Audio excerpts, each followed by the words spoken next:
कौन ब्रह्मा का पिता है, कौन विष्णु की मां, शंकर का दादा कौन है, हमको दे बता। ये जानने के लिए कृपया सुनिए। जगत गुरु तत्वदर्शी संत रामपाल जी महाराज के अमृत वचन सर्व पवित्र धर्मों के पवित्र शास्त्रों के आधार पर।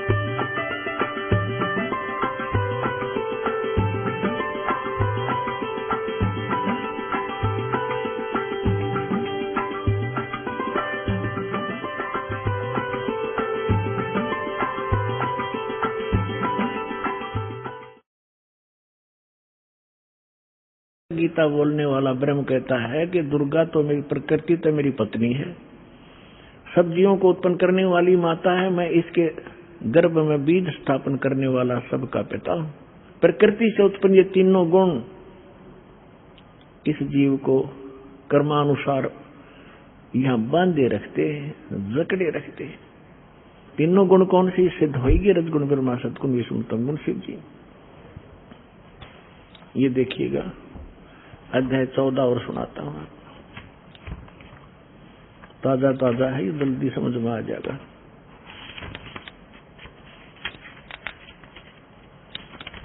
ये देखिएगा गीता अध्याय नंबर श्रीमद् भगवत गीता अध्याय नंबर 14 का और श्लोक नंबर 3 में, हे अर्जुन, मेरी महत माने प्रधान ब्रह्म, मेरी महत रूप मूल प्रकृति संपूर्ण भूतों की योनि अर्थात गर्भाधान स्थान है। मैं उस योनि में चेतन यानी गर्भ को स्थापन करने वाला करता हूं। उसके संयोग से जड़ते इतने से नहीं, सब भूतों की सब प्राणियों की उत्पत्ति होती है। 4 में क्या कहा है? हे अर्जुन, नाना प्रकार की सब योनियों में जितनी मूर्तियां अर्थात शरीरधारी प्राणी उत्पन्न होते हैं, प्रकृति दुर्गा, प्रकृति यानी दुर्गा उन सब की गर्भ धारण करने वाली माता है और मैं बीज स्थापन करने वाला पिता हूं। और 5वें में क्या कहा है? हे अर्जुन, सतगुण रजगुण और तमगुण ये प्रकृति से उत्पन्न, दुर्गा से उत्पन्न ब्रह्मा विष्णु महेश, विष्णु ब्रह्मा महेश तीनों गुण, ये तीनों देवता अविनाशी जीव आत्मा को शरीर में बांधते हैं। अब इसने काल ने हमें मूर्ख बनाने के लिए ब्रह्मा विष्णु महेश के सिर ठेकरा फोड़ दिया कि ये तीनों देवता ही सबको यहाँ फंसा कर रखते हैं। परमात्मा ने आकर बताया, ब्रह्मा विष्णु महेश्वर माया और ये धर्म राया कहिए, इन 500 मिल परपंच बनाया, वाणी हमरी लइए। ब्रह्मा विष्णु महेश दुर्गा और काल ने इन 500 में मिलकर ये परपंच रच रखा है। हमारी बात को गहराई से सोचियो बच्चों, परमात्मा ने कहा। अब ये सिद्ध हो ही रहा है। ये 500 मिलकर जकड़े बैठे हमारे को। इन 500 मिल जीव अटकाए, युगन युगन हम आन छुटाए। बंदी छोड़ हमारा नामम, अगर अमर है अस्थिर ठामम। अमर करूं सतलोक पठाऊं, ताते बंदी छोड़ कहाऊं। यहाँ पवित्र शिव पुराण को हमने फिर उठा लिया, श्रीमद् भगवत गीता को रख दिया। उसमें से इतना ही लेना था। अब देखिएगा, ये संक्षिप्त शिव पुराण हम पढ़ रहे हैं और 100 पृष्ठ पे पढ़ रहे थे। यहां आगे थे हम।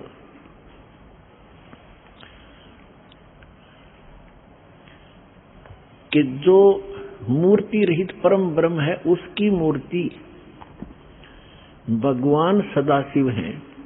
अर्वाचीन और प्राचीन विद्वान उन्हीं के ईश्वर कहते हैं। उस समय एकाकी रहकर स्वेच्छानुसार विहार करने वाले सदाशिव ने अपने विग्रह से स्वयं ही एक स्वरूप भूता शक्ति की सृष्टि की, जो उनके अपने श्रीअंग से कभी अलग होने वाली नहीं थी। उस पराशक्ति को अपने विग्रह माने शरीर से निकाली दुर्गा को ये खुद मान रहे हैं। पुण्यात्मा परमात्मा आए थे, ब्रह्मा जी को मिले, विष्णु जी को मिले, शिव जी को मिले। पहली बार तो इन्होंने ज्ञान सुना ढंगता है। परमात्मा ने सबसे पहले ब्रह्मा को सृष्टि रचना आदि सुनाई थी। पहले उसने ठीक माना, बाद में काल ने उसके अंदर प्रवेश करके बुद्धि भ्रष्ट कर दी कि ये झूठ बोलता है, मन गढ़ंत कहानियां हैं, वेद सर्वश्रेष्ठ है, इसके अतिरिक्त कोई बातें मत मानो।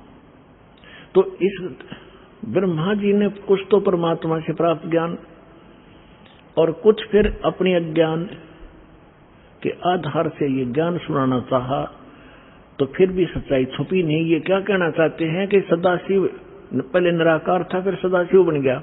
उसने अपने शरीर से एक शक्ति निकाली, वह प्रकृति कलाई, उसी को जगदम्बिका कहते हैं। तीनों देव की जननी ब्रह्मा विष्णु महेश की माता, और उसकी 8 भुजाएं। यहां कर दिया ना डंगा इसने।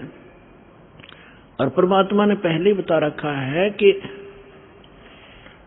जैसे दास ने सृष्टि रचना में आपको बहुत बार सुना है, उसमें आप खूब समझ चुके होंगे, तो उसी का कुछ अंश लेकर इसने यहाँ मिलावट की है। देखिएगा, उस समय एकाकी रहकर स्वेच्छा अनुसार विहार करने वाले सदाशिव ने अपने विग्रह से स्वयं ही एक स्वरूप भूता शक्ति की सृष्टि की, जो उनके अपने श्रीअंग से कभी अलग होने वाली नहीं थी। उस पराशक्ति को प्रधान प्रकृति गुणवती माया बुद्धि तत्व की जननी विकार रहित बताया गया।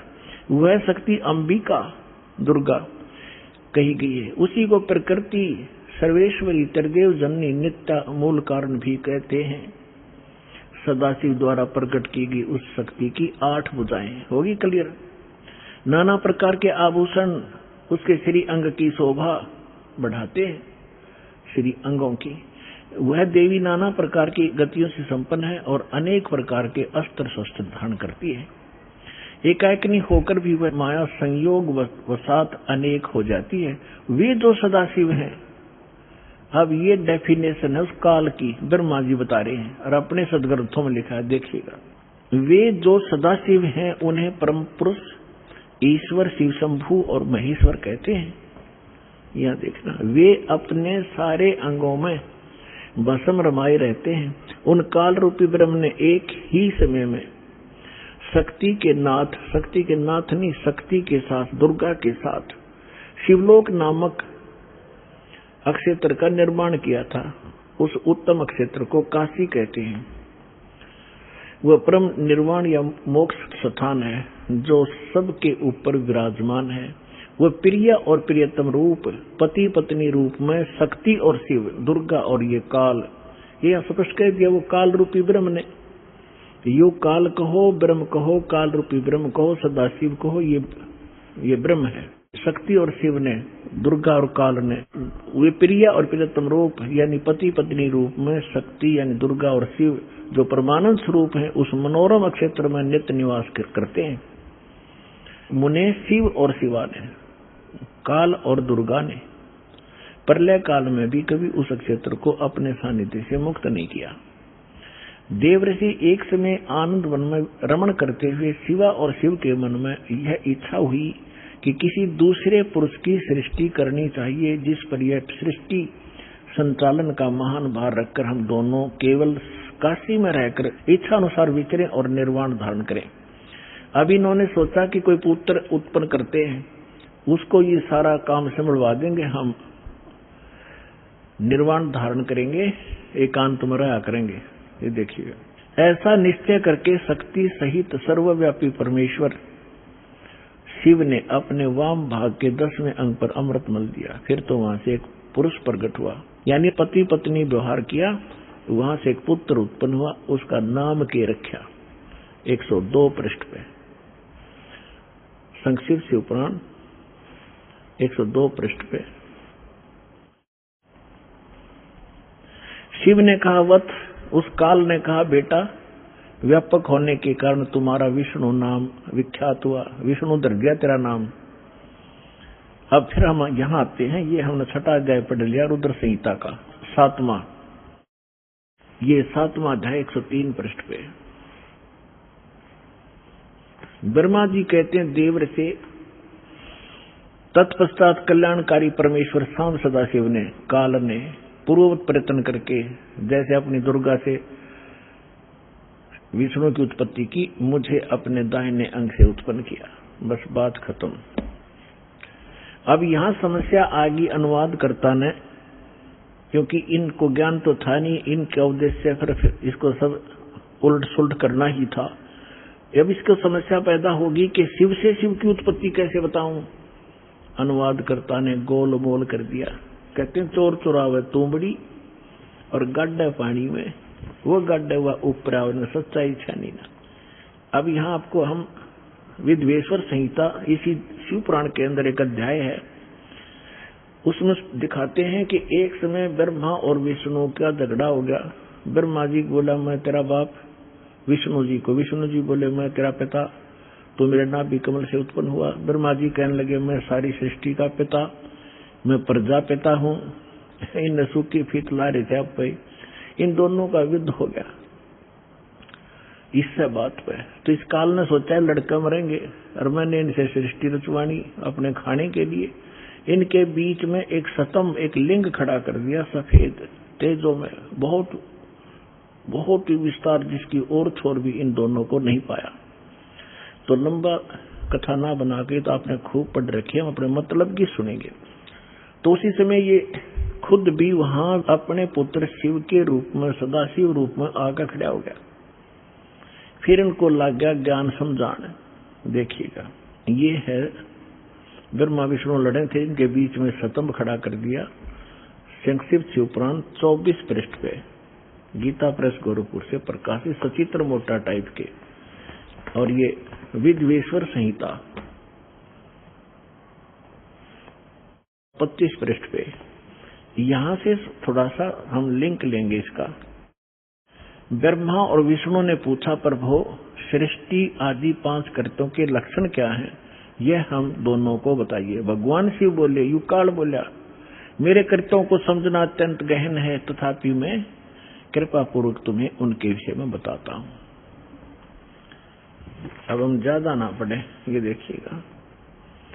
अब 26 पे क्या लिखा है। पुत्रो, काल कहता ब्रह्मा और विष्णु को, पुत्रो तुम दोनों ने तपस्या करके प्रसन्न हुए मुझ परमेश्वर से सृष्टि और सतीथि नामक 2 कृत्य प्राप्त किए हैं, ये तुम दोनों को बहुत प्रिय है। इसी प्रकार मेरी विभूति स्वरूप रुद्र और महेश्वर ने, यू मैं नहीं है, ने 2 अन्य उत्तम कृत सहार और तिरोभाव मुझसे प्राप्त किए हैं। सिद्ध जो दास करना चाह रहा था, 2 पुत्र तो ये हो गए इसके, ब्रह्मा और विष्णु, जो वहां कति क्लियर हो गया, इनका जन्म हुआ दुर्गा से। अन्यों का 2 और है मेरे बेटे, रुद्र और महेश्वर, तो हो गए 4, और 5वां बोल रहा है। अब और थोड़ा सा क्लियर करते हैं।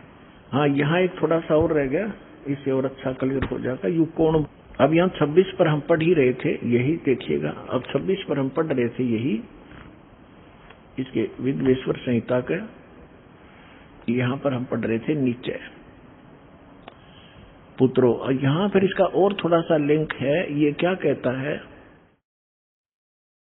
मैंने पूर्व काल में अपने स्वरूपभूत मंत्र का उपदेश किया है, जो ओंकार के रूप में प्रसिद्ध है। वह मंगलकारी मंत्र है।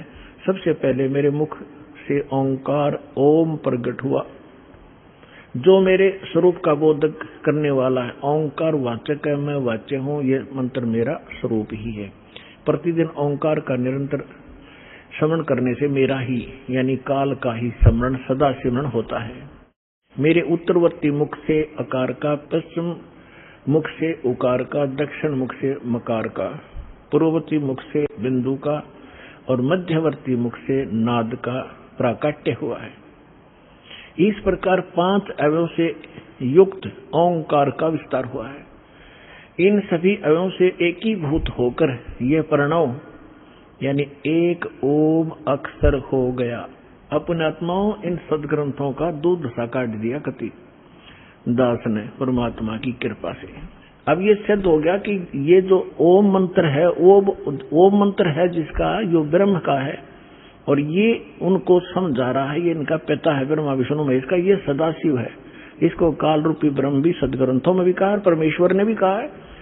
अब श्रीमद् भगवत गीता अध्याय नंबर 8 के श्लोक नंबर 13 में भी गीता यही ज्ञान दे रहा है और कह रहा है मेरा एक ओम मंत्र है। ये देखिएगा गीता अध्याय नंबर 8 का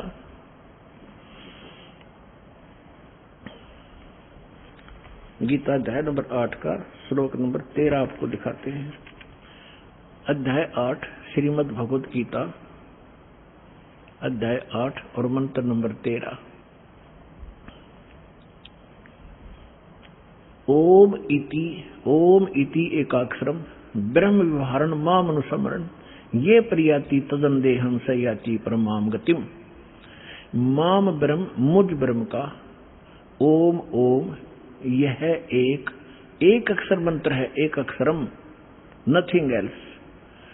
व्यवहारण अनुसमरण उच्चारण करके सुमन करता हुआ ये प्रियाति तदन देहम जो शरीर छोड़कर जाता है, सयाति परमाम गति जो ओम से मिलने वाली परम गति है उसको प्राप्त होता है। ओम अर्थ इन्होंने ये ओम किया, जो पुरुष ओम इस एक अक्षर रूप ब्रह्म को उच्चारण करता एक अक्षर रूप ब्रह्म कहेंगे, ये तीनों का मुझ ब्रह्म का केवल एक ओम मंत्र है, इसका उच्चारण करता हूं जो शरीर छोड़कर जाता हूं, ब्रह्म से होने वाली जो मोक्ष है उसको प्राप्त करता हूं। ब्रह्म से कौन सी उपलब्धि है? ब्रह्म से उपलब्धि है ब्रह्मलोक। अब ये देखिएगा 16वां श्लोक है 8वें अध्याय का।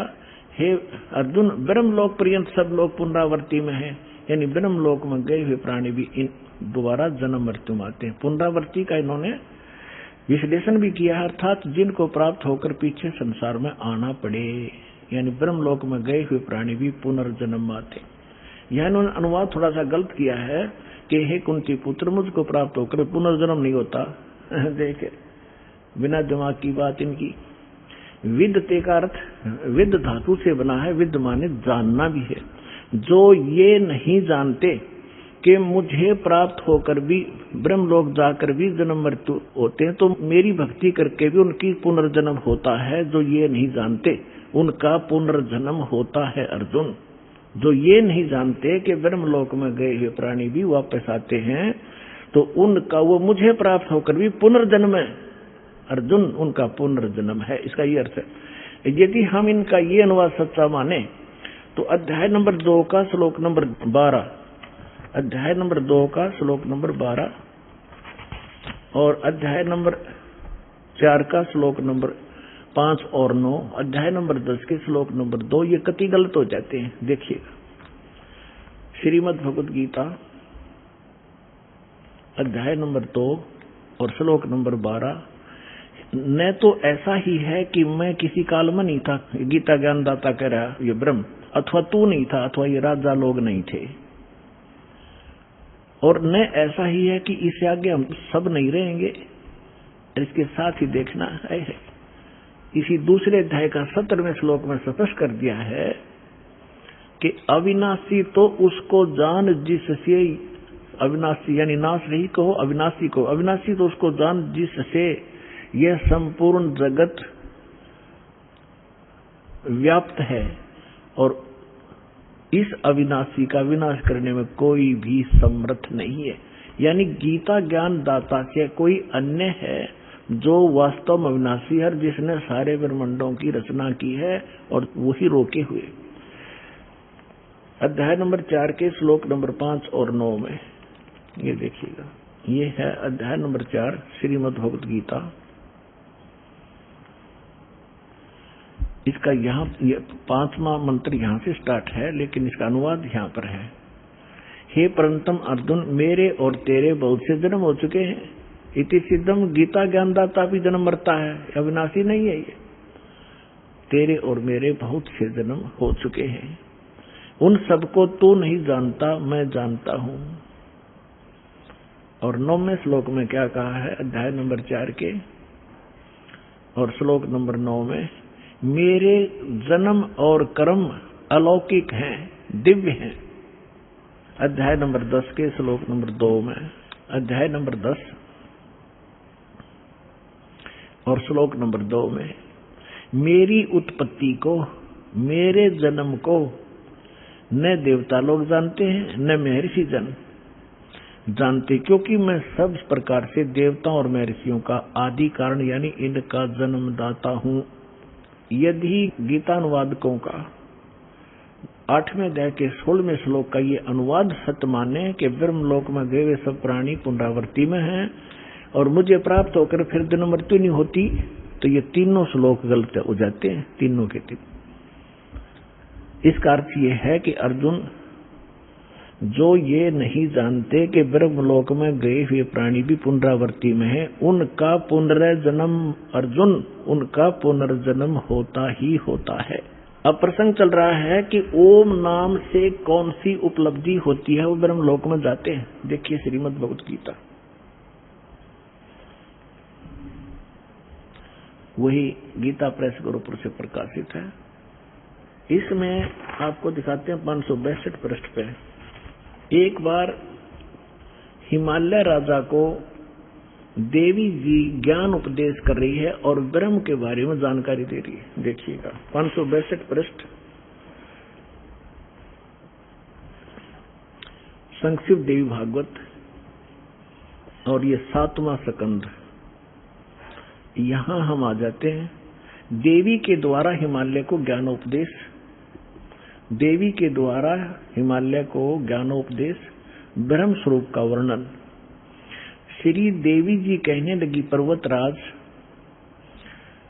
उस ब्रह्म का क्या स्वरूप है यह बतलाया जाता है। पहले तो अपने बारे में बताती है, मेरी भक्ति कर तो ऐसे ऐसे कर, लेकिन वो कहती है ये भी ठीक नहीं है।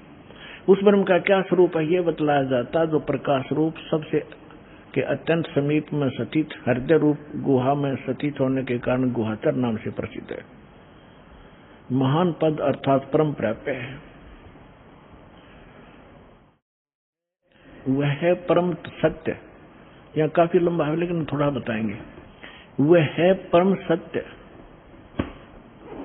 और अमृत अविनाशी तत्व है। सौम्य, उस वेदने योग्य लक्ष्य का तुम वेदन करो, मन लगाकर उसमें तन्मय हो जाओ। सौम्य, उपनिषद में कथित महान अस्त्र रूप धनुष को लेकर उस पर उपासना द्वारा तीक्ष्ण किया हुआ बाण संधान करो और फिर भावनागुत चित्त के द्वारा उस बाण को खींचकर उस अक्षर रूप ब्रह्म को लक्ष्य बनाकर वेदन करो। प्रणव ओम धनुष है, जीवात्मा बाण है और ब्रह्म उसका लक्ष्य कहा जाता है। यानी जीवात्मा को ओम का जाप करके ब्रह्म के पाने का ही प्रयत्न करना चाहिए। इसका सिद्ध, ये सिद्ध है। उस एकमात्र परमात्मा ही को जानो, दूसरी सब बातों को छोड़ दो। देवी कहती है मेरी पूजा भी मत करना, केवल उस ब्रह्म की पूजा करो, केवल ब्रह्म की पूजा करो। उस एकमात्र परमात्मा ही को जाने, दूसरी सब बातों को छोड़ दे। यही अमृत रूप परमात्मा के पास पहुंचाने वाला पुल है। संसार रूपी समुद्र से पार होकर अमृत स्वरूप परमात्मा को प्राप्त कराने का यही सुलभ साधन है। इस आत्मा का, इस परमात्मा का ओम के जप से के साथ ध्यान करो, ओम का जाप करो। इससे अज्ञान में अंधकार से सर्वथा परे और संसार समुद्र से उस पार जो ब्रह्म है उसको पा जाओगे, तुम्हारा कल्याण हो। ओम नाम का जाप करो और ब्रह्म को प्राप्त हो जाओगे। वो ब्रह्म कहाँ रहता है? वह है, यह सबका आत्मा ब्रह्म, ब्रह्मलोक रूप दिव्य आकाश में स्थित है, ब्रह्मलोक में रहता है। यानी ब्रह्म का साधक, ब्रह्म का साधक ओम नाम का जाप करने वाला ब्रह्मलोक में जाता है। गीता अध्याय नंबर 8 के श्लोक नंबर 16 में क्लियर कर दिया है कि ब्रह्मलोक में गए हुए प्राणी भी पुनरावृत्ति में। और अब ये गीता ज्ञानदाता ब्रह्म है, ये क्या कहता है? अब गीता ज्ञानदाता कहता है कि अर्जुन, उस सच्चिदानंद घन ब्रह्म ने जो अपने मुख कमल से ज्ञान बोला वो वास्तविक ज्ञान है, वो तत्व ज्ञान है। उसमें विस्तार के साथ उस परम पिता के पाने की जानकारी है। उसको तत्वदर्शी संतों से जाकर समझ, उनको दंडवत प्रणाम करने से, कपट छोड़कर प्रसन्न करने से वो तत्वदर्शी संत तुझे परमात्म तत्व का ज्ञान कराएंगे। चौथे अध्याय के 32 और 34 श्लोक में। 15वें अध्याय के 1 से लेकर 4 का सारांश है कि उल्टे लटके हुए संसार रूपी वृक्ष है, पीपल का वृक्ष समझो, ऊपर को जड़ नीचे को 3 गुण रूपी शाखा है। और जो संत इस उल्टे लटके हुए संसार रूपी वृक्ष की सभी टहनियों समेत बता देगा, सब विभाग बता देगा, वो तत्वदर्शी संत है, वह वेदवित है। परमेश्वर ने यह लीला स्वयं की हुई, अपनी मुखारविंद से बोली अमृतवाणी सच्चिदानंद घनब्रह्म की वाणी। कबीर वाणी में लिखा है, अक्षर पुरुष एक पेड़ है, सरपुरुष वा कीटार, निरंजन कहो सरपुरुष कहो, और तीनों देवा शाखा है, ये पात्र रूप संसार।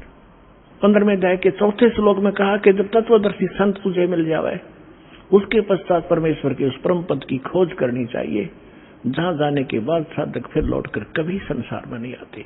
और जिस परमेश्वर ने संसार रूपी वृक्ष की रचना की है, केवल उसकी भक्ति करो और सब बातें त्याग दे। 18वें अध्याय के 62वें श्लोक में कहा कि अर्जुन तू सर्वभाव से उस परमेश्वर की शरण में जा, उस परमेश्वर की कृपा से तो परम शांति को, सनातन परम धाम को प्राप्त होगा। तो इससे सिद्ध हो गया कि गीता ज्ञानदाता से अन्य कोई और परम शक्ति है, और गीता ज्ञानदाता भी जन्म मृत्यु के अंदर आता है, और ब्रह्म का उपासक ब्रह्म लोक में जाता है, और ब्रह्म से यही एक परम गति होती है, ब्रह्म लोक प्राप्ति होती है। अब हम आते हैं उसी प्रसंग पर जो आज दास आगे बढ़ाना चाह रहा है। 3 देव की जो करते भक्ति, उनकी कदे ना होवे मुक्ति। इन तीनों देवताओं की जो भक्ति करते हैं, उनकी कभी मोक्ष नहीं होता। 3 देवता रजगुण ब्रह्मा सतगुण विष्णु तम गुण शिव जी।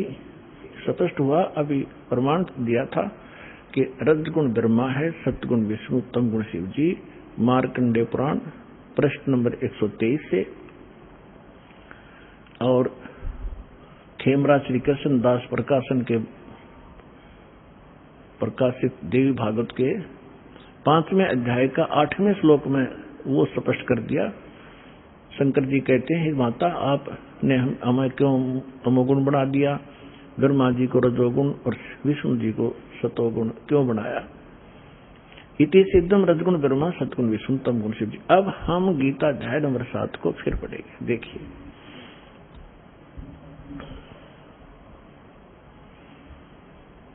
अब हमने यहां तक पढ़ लिया इसको।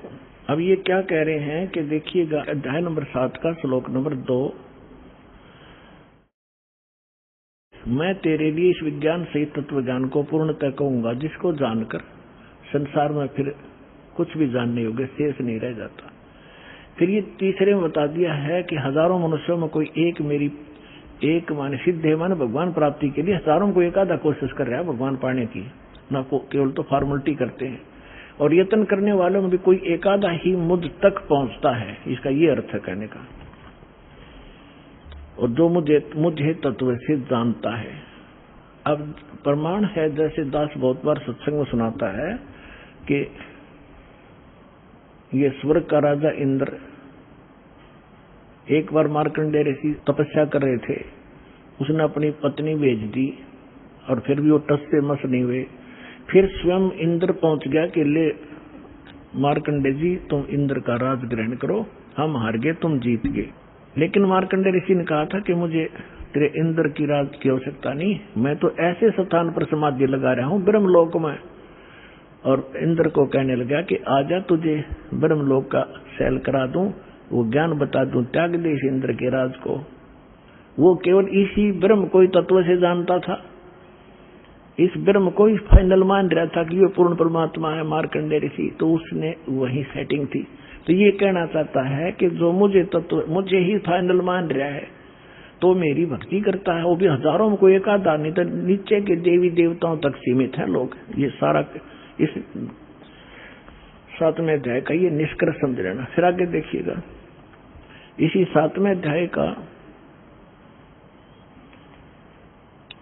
ये 4था और 5वां श्लोक आपको बता, ये पृथ्वी जल अग्नि वायु आकाश मन बुद्धि अहंकार भी इस प्रकार ये 8 प्रकार से विभाजित मेरी प्रकृति, यह तो जड़ प्रकृति है।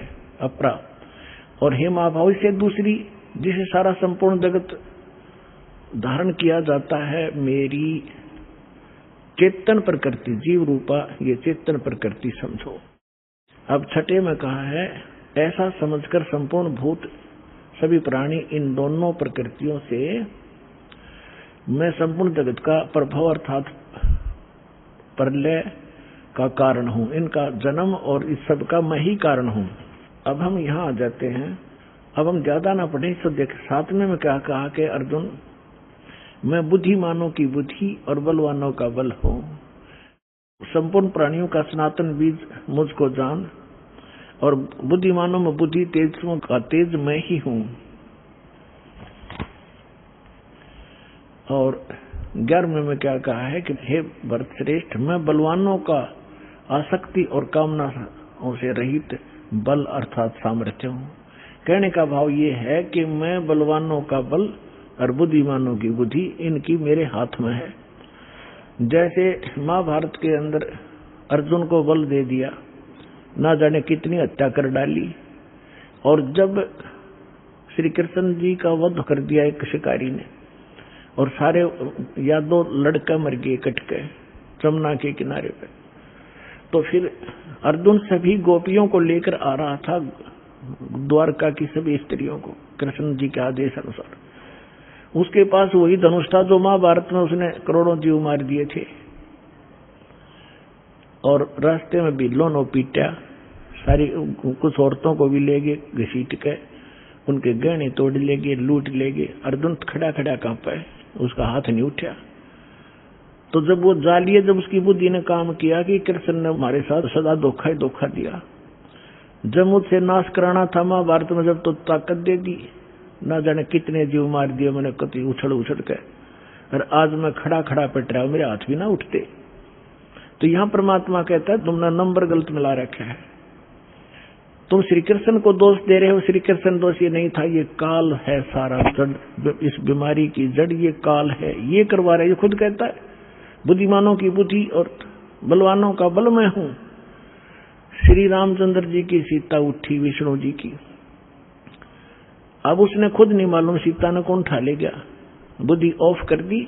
जब पार्वती ने ये कहा शंकर जी से कि मैं इसकी परीक्षा लूंगी, आपको ये विष्णु जी है, भगवान है, वह परीक्षा लेने आई, सीता रूप बनाकर जब उसकी बुद्धि ऑन कर दी काल ने, और तुरंत पहचान दी कि तो आप तो दक्ष पुत्री माया हो, और अपनी पत्नी का पता नहीं कौन उठा ले गया। उसने तो हनुमान जैसे चारों तरफ घूम कर ढूंढ के लाए, और उधर पार्वती पहचान ली।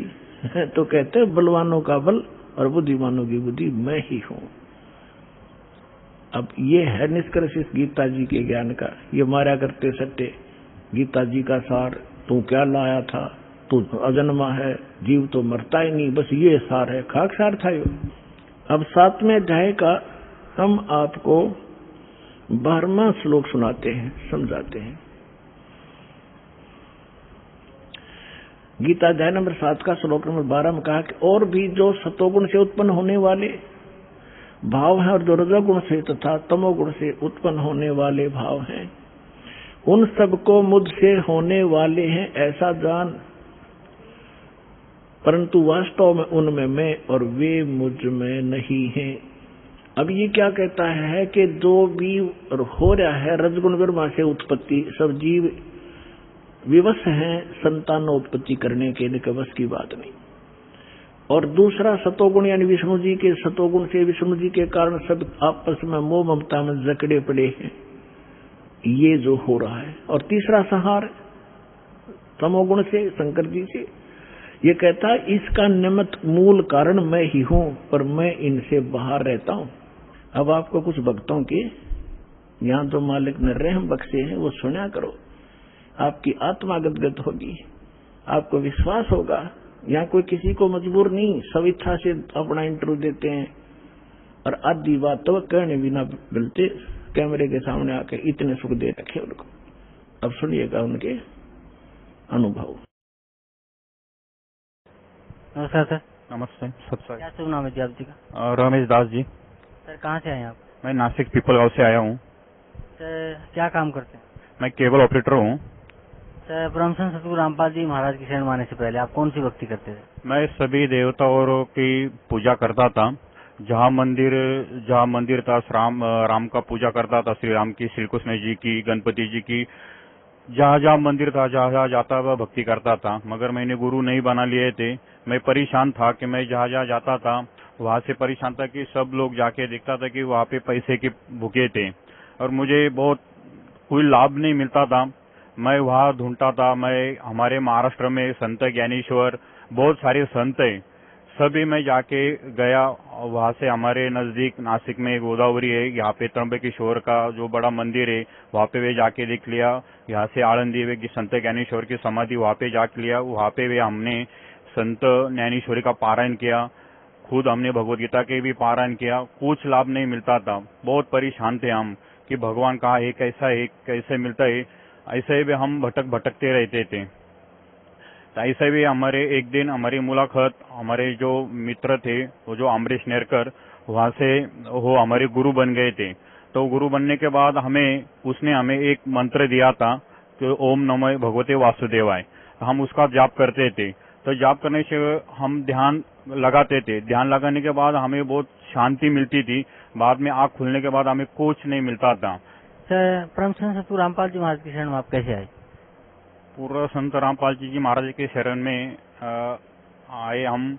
जो आस्था चैनल पे संत रामपाल जी महाराज का सत्संग चलता था और वो सत्संग हम देखते थे तो कुछ समझ में नहीं आता था। तो हमने वो सब उसको रिकॉर्डिंग की और उसको दिन भर हमारे जो दोस्त थे वो हम देखते रहते थे। तो बोले वो कुछ अलग है, हम कुछ अलग भक्ति कर रहे, हम ये गुरुजी जो बता रहे हो अलग भक्ति कर रहे था। हमें इस पे विश्वास नहीं था।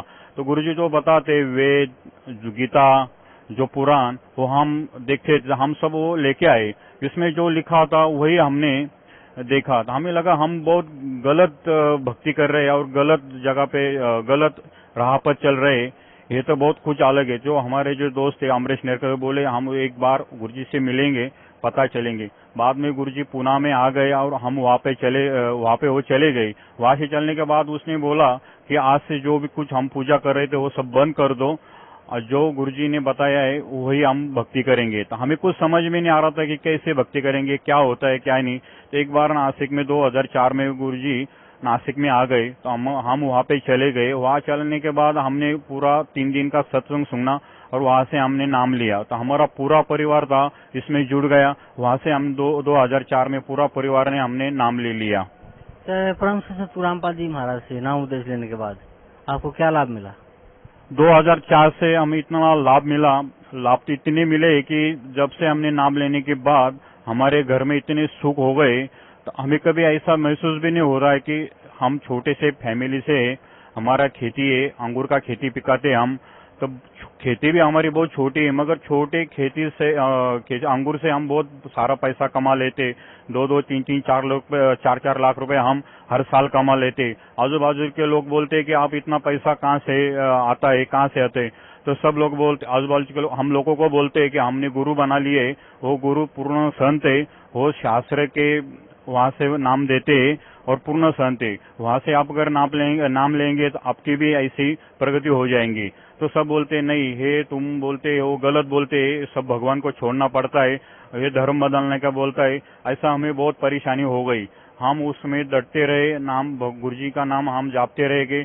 आज तक हमें कोई परेशानी हुई नहीं। लाभ तो हर पूछो मत, बहुत लाभ हो गए। गुरुजी हो हम उनको बताते कि हमारे जो गुरुजी है ना वो धर्म बदलते ना बदलने को कहते, जो भगवान है उन्हीं को पूजा करने को कहते। जैसा उनका मंत्र दिया हुआ है तो शास्त्र में है, जो वेदों में है, गीता में है, वो मंत्र हमें देते थे। वो मंत्र से हमें लाभ मिलता था। ना कोई धर्म बदलना है, ना कोई क्रिश्चियन बनाना, ना मुसलमान बनाना, ऐसा कुछ नहीं था। ऐसा ही वो मंत्र देते हैं कि जो हम उसका जाप करके हमें बहुत उसका लाभ मिलता था। और ऐसे करते करते आज हमारे पीपल गांव में बहुत सारे लोग हमसे जुड़ गए। वो बोलते आप कहाँ जाते, हमें वहाँ पे आने का है। हम बोलते वहाँ पे आ जाओ, सत्संग सुनो, हमारे गुरुजी जो कुछ नाम देते उसकी भक्ति करो और आपकी भी बहुत प्रगति हो जाएगी, आपको भी बहुत लाभ हो जाएगा इसमें से। तो आज हमने पीपल गांव से बहुत सारे लोग इसमें जुड़ गए और हमें बहुत खुशी होती है कि रामपाल जी महाराज जी की कृपा से हम इतने सारे सुख दिए कि हम उसको बयान भी नहीं कर सकते।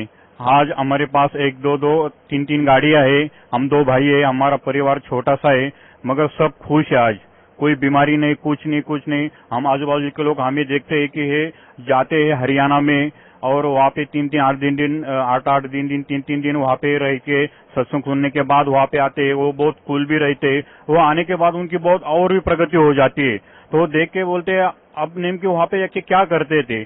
हमने सुना है कि वहाँ पे जाने के बाद लोग कहते हैं कि टीवी पे देखा है कि ऐसा हुआ तैसा हुआ। एक बार कोरोता कांड में ऐसा हुआ कि आसाराम जी बापू के मासिक में लेख लिखा हुआ था, तो हमारे घर में आके वो पुस्तक फेंक दिए, देखो तुम्हारे गुरुजी के बारे में क्या क्या लिखा है, वो सब सच है। हम बोले ये सब गलत है, वो ऐसा कुछ नहीं है, हम वहाँ पे थे कोरोता कांड में, ये सब झूठ है, हमारे गुरुजी को फंसाया गया है, ये सब आजू बाजू के लोगों ने मिलके वहाँ पे फंसा दिया है। तो हम उनको बोलते थे, मगर आज धीरे धीरे हम पुस्तकों की सेवा करते, घर पर भी जाके बताते हैं कि देखो ये हमारा ज्ञान गंगा पुस्तक है, इनमें से दिया हुआ है, सब देवताओं की यही पूजा करते, ना किसी धर्म को छोड़ना है, ना किसी भगवान को छोड़ना है, उसको बस उसकी पूजा करना है, उसको विधि करना है, उसकी भक्ति करना है, ना कोई उसको छोड़ना है, ना कोई उसको फेंक देना है। तो वही हम वो बताते हैं उनको। तो परम संत सतगुरु रामपाल जी महाराज से नाम उपदेश लेने के बाद आपको बहुत लाभ मिला। पहले आपका जीवन बहुत ही दुखी था, कष्ट में था, तो सतगुरु रामपाल जी महाराज से नाम उपदेश लेने के बाद आपको यथार्थ भक्ति मिली, उस भक्ति से आपको मुक्ति भी मिल सकती है, आपकी आर्थिक स्थिति भी सुधर गई है। तो भक्त समाज को क्या संदेश देना चाहते हैं आप? मैं भगत समाज को यही संदेश देना चाहता हूँ कि आप नकली गुरु में फंसे हुए, उनके पास कुछ ज्ञान नहीं है, ना कोई वो खुद, उनको भी खुद ज्ञान नहीं है और उनको भी कुछ भक्तों को ज्ञान देते, वो सब पैसे के भूखेले, वो आपको फंसा रहे और आपका जीवन व्यर्थ पे जा रहा है। और आप यहाँ पे आइए बरवाला हिसार में आश्रम में, सतलोक आश्रम में, और आपका कल्याण करवाइए। जी धन्यवाद आपका, बहुत बहुत धन्यवाद। परमात्मा ने बताया था कि इस काल को 1 लाख मानव शरीरधारी प्राणी नत खाने का श्राप लगा हुआ, जिस कारण से ये अपने तीनों पुत्रों को इसने गुणयुक्त कर दिया, एक गुणयुक्त। अब इनके बस की बात नहीं, इन गुणों को ये ना रोक सके। जैसे मिर्च में गुण बना दिया मुंह जलने का, तो वो चिड़चिड़ाहट उसका गुण है, तो मिर्च के बस का कोई ना, उसने गुण खत्म कर लिए। तो इसी प्रकार इस काल ने इनको एक गुण युक्त कर दिया। अब ये क्या कहता है कि इन से जो कुछ हो रहा है इसका निमित्त कारण मैं ही हूं, मैं ही करता करवाता हूं, मैं खाता हूं, ये पैदा करें, मोह ममता से जकड़े रख कर मार दे। आगे देखो 13वें श्लोक में क्या कहा है, 7वें अध्याय का 13वां श्लोक। गुणों के कार्य रूप सात्विक, राजस और तामस, इन तीनों प्रकार के भाव से ये सारा संसार प्राणी समुदाय मोहित हो रहा है। इन तीनों गुणों से परे, रजगुण ब्रह्मा, सतगुण विष्णु, तमगुण शिव जी से परे मुझ अविनाशी को नहीं जाता। अब ये कहते हैं कि सभी इन ब्रह्मा विष्णु महेश तक की भक्ति में जकड़े पड़े हैं, इनसे ऊपर मैं हूं ब्रह्म, ये मुझे भी ना जानते। देखिए 7वें अध्याय का 14वां श्लोक। क्योंकि यह अलौकिक अर्थात अति अद्भुत त्रिगुणमयी मेरी माया, रजगुण ब्रह्मा, सतगुण विष्णु, तमगुण शिव जी, बड़ी दुस्तर है, खतरनाक है। और जो पुरुष मुझको निरंतर भजते हैं, यानी ब्रह्म की साधना करते हैं ओम नाम का, वे इस माया का उल्लंघन कर जाते हैं। वो ब्रह्मा विष्णु महेश को ओवरलैप कर जाते हैं, जंप कर जाते हैं, इनसे अधिक राहत मिलती है उससे। आगे देखो 15वें में क्या कहा है, होय होय। माया के द्वारा जिनका ज्ञान हरा जा चुका है, रजगुण ब्रह्मा, सतगुण विष्णु, तमगुण शिव जी तक की जो बुद्धि, जिनकी बुद्धि वहीं तक सेट है, इनसे आगे कोई सुनना भी नहीं चाहते, वो आसुर स्वभाव यानी राक्षस स्वभाव को धारण किए हुए मनुष्यों में नीच, नराधम, नराधमा, मनुष्यों में नीच, दूषित कर्म करने वाले मूढ़ लोग मुझको नहीं भजते। अब दास आपको सुनाएगा थोड़ा सा मौखिक कथा। अब इसमें ये क्यों कहा है कि तीनों गुणों के पुजारियों को राक्षस कहा और मेरी भक्ति यानी ब्रह्म साधना भी नहीं करते, ये ब्रह्मा विष्णु महेश तक सीमित है, अन्य देवी देवताओं तक सीमित है, इनको राक्षस स्वभाव को धारण किए मनुष्यों में नीच दूषित कर्म करने वाला क्यों कहा? रजगुण ब्रह्मा जी की साधना की थी, भक्ति की थी, हिरण्यकशिपु ने अंडरस्टूड है, राक्षस कहलाया, अपने बेटे का दुश्मन बन गया और कुत्ते वाली मौत मारा गया। तमगुण शिव की भक्ति की थी रावण ने, और आपको पता उसकी कैसी गति हुई, राक्षस कहलाया। और एक भस्मागिरी नाम का शिव का पुजारी था और उसने भगवान शिव के कैलाश पर्वत पर उनके गेट के सामने 12 वर्ष तक भक्ति की, ऊपर न पैर नीचे न सिर, सिरासन पर। एक दिन पार्वती ने प्रार्थना की, आप तो महादेव हैं, समर्थ हैं, आपका पुजारी क्या मांगता है, दे दे इस बालक को। भगवान शिव ने कहा कि मांग भस्मागिरी क्या मांगता है। भस्मागिरी ने कहा ऐसे नहीं, आप वचनबद्ध हो तब मांगू। भगवान शिव ने कहा कोई मांग ले, हो गया वचनबद्ध। तो उस भस्मागिरी ने कहा कि आप मुझे अपना भस्म कंडा दे दो। भगवान शिव के पास एक ऐसा कड़ा था जो हाथ में पैर कर रखा करते, वो ऐसी सिद्धि युक्त कर रखा था कि जिसके सिर पर न्यू कर दे भस्म, वो मर जाता था, भस्म हो जाता था। और इस बात का ज्ञान था भस्मागिरी को। ये गिरी, पुरी, नागा, कनपाड़े नाथ, ये सारे के सारे 10 नामी ये शिव के पुजारी हैं, सन्यासी। तो भगवान शिव ने सोचा ले जंगल में रहता है, अपने बचाव के लिए राक्षसों से लेता होगा, निकाल कर दे दिया भोलेनाथ ने। अब जो ही भस्मागिरी के हाथ में भस्म कड़ा आ गया, उसी समय आंख बदल गया और हंसा ने उठा का मार के, ले होले शंकर होशियार, तुझे मारूंगा, तुझे भस्म करूंगा और पार्वती को अपनी पत्नी बनाऊंगा। मैं इसी उद्देश्य से साधना कर रहा था। अपने आत्मा शंकर जी को मृत्युंजय, कालज्ञ, अविनाशी, सर्वेश्वर, सबका मालिक, अंतर्यामी, पता नहीं क्या क्या संज्ञा दिया करते।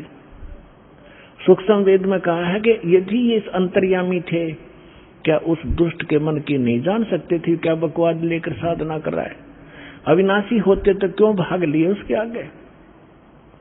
आगे आगे भगवान और पीछे पीछे पुजारी, दोनों जहां 100 की स्पीड पे। अब परमात्मा ने इनकी रक्षा करते हैं मालिक आकर, जब ये हृदय से पुकारते हैं, आपत्ति में होते हैं, ये भी उसी के बच्चे। तो परमात्मा ने पार्वती रूप बनाया, भस्मागिरी और शंकर जी के बीच में खड़े हो गए और कहा संकेत से कि आ जाओ, यहां खड़े हो जाओ। अब भस्मागिरी ने सोचा भी बिल्कुल ठीक है, कड़ा मेरे पास है, शंकर जी तक रुका नहीं, अभी 100 किलोमीटर दूर है, मैं इतने 2 बात कर लेता हूं। वो खड़ा हो गया। पार्वती बोली आजा, ठीक है, वो तो आएंगे नहीं अब आपके पास, आप मुझे कुछ डांस करके दिखाओ ताकि मैं प्रसन्न हूं। तो वो कहने लगा मैं साधु संत तपस्वी आदमी, मेरे डांस नहीं आता।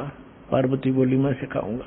भगवान बोले पार्वती रूप में कि चलो मैं सिखाता हूं, इस हाथ को ऐसे कर, इस पैर ने ऐसे करो, ऐसे करो। जब ऊपर करवा लिया ना, जिस हाथ में कड़ा लिए रहता और कह दिया भस्म, रिमोट दबा दिया उसका, भस्मागिरी भस्म हो गया। उसके बाद वो भस्मा असुर कहलाया, भस्मा राक्षस। फिर कड़े को लेकर भगवान शिव का दिल डटा। जब उसने राख देख ली ना शंकर भगवान ने इसकी भस्मासुर की, जब दिल की धड़कन, उसका पल्स रेट सेट होया था। ये तो इन 2 गुणों के पुजारियों की दशा दिखा दी, सुना दी।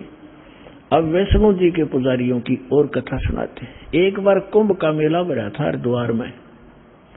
उस समय ये सभी गिरिपुरी जितने भी ये त्रिगुण उपासक हैं, अपने अपने ग्रुप में जाकर वहां इकट्ठे हो जाते हैं। पुरियों में पुरी, गिरियों में गिरी, नाथों में नाथ, उगड़ों में अगड़, नागाओं में नागा, वैष्णो में वैष्णो। और जो नहाने का ये समय निर्धारित करते हैं, हर की पैड़ी के ऊपर भी लगी थी। इनका अपना बनाया है ये मनगढ़ंत कहानियां। फिर भी उस अनुसार वो उस नहाने के लिए सबसे पहले नागा पहुंच गए हर की पैड़ी के ऊपर। पीछे तागे वैष्णु जो विष्णु जी के उपासक सतोगुण के। अब उन्होंने कहा कि नागाओ तुम बाद में स्नान करना, हम सर्वश्रेष्ठ हैं, हम भगवान विष्णु के उपासक हैं और हम पहले स्नान करेंगे, हम प्रथम स्नान करेंगे। नागाओं ने कहा कि नहीं, हम सर्वश्रेष्ठ हैं, हम त्यागी और बैरागी हैं, हम वस्त्र तक नहीं रखते, हम सर्वश्रेष्ठ हैं, हम सबसे पहले स्नान करेंगे। वैष्णव साधुओं ने कहा कि तुम पशु की तरह नंगे फिरते हो, टट्टी के हाथ भी ना धोते, शर्ट फरडो राख लपेट रखी, तुम काहे कि शुद्ध हो, उत्तम हो, बाहर निकलो, हम प्रथम नहाएंगे। अब इतनी अकल थी लोगों में। गंगा का पानी मैला हुआ था, 2 मिनट बाद से नहा लेते, वो नहा ले जबकि बिजली गिरी थी वह, पर भी खत्म हुई थी 2 मिनट में। पर वो नहाना नूना भी भूल गए। भगवान की हर की पैड़ी में भी प्यार नहीं, भगवान का भी डर रहा नहीं, आपस में लड़न लग गए, कत्लेआम कर दिया। 25,000 वह त्रिगुण उपासक वह कट कर मर गए, कत्लेआम कर दिया। सूक्ष्म वेद में कहा है, तीर तुपक तलवार कटारी जमदड़ जोर बधावे हैं, हर पैड़ी हर हेत न जाने वहां तेग चलावे हैं, काटे शीस नहीं दिल करुणा ये जग में साधक वावे हैं, जो जन इनके दर्शन को जावे उनको भी नरक पठावे हैं। कहते हैं हर पैड़ी हर हेत न जाने, और वहां कर्द ठोके, एक दूसरे ने कत्लेआम करें, और कट्टे शीश नहीं दिल करुणा, इनमें दया नहीं राक्षसों में। और ये जग में साधकवां में तुम इनको संत भी कहते हो, और इनका जो अनुयायी बनता है उनको भी ये पाठ पढ़ावे हैं, यानी उनको भी नरक में ठोक देते हैं। अपने आत्माओं, ये है श्रीमद् भगवद गीता जी का सार। अब गीता ज्ञानदाता ब्रह्म कहता है कि मेरी साधना 4 प्रकार के करते हैं, ये ब्रह्म कहता है। ब्रह्म की साधना भी 4 प्रकार के करते हैं, जिनमें अर्थार्थी, आर्थ, जिज्ञासु और ज्ञानी। अर्थार्थी तो जो धन लाभ के लिए कोई अनुष्ठान करता तो वेद मंत्रों से ही करता, वो जय गणेश देवा माता धारी पार्वती ये इस तरह की आरती नहीं करता। वो व्यक्ति केवल वेदों के ही मंत्रों से अनुष्ठान करता है, अपने धन लाभ के लिए, आर्त मानी संकट निवारण के लिए भी कोई साधना अनुष्ठान करता है, वेदों के मंत्रों से ही करता है। वो ब्रह्म अपने आप को ब्रह्म का पुजारी कहता है, जो हवन हवन करते रहते हैं।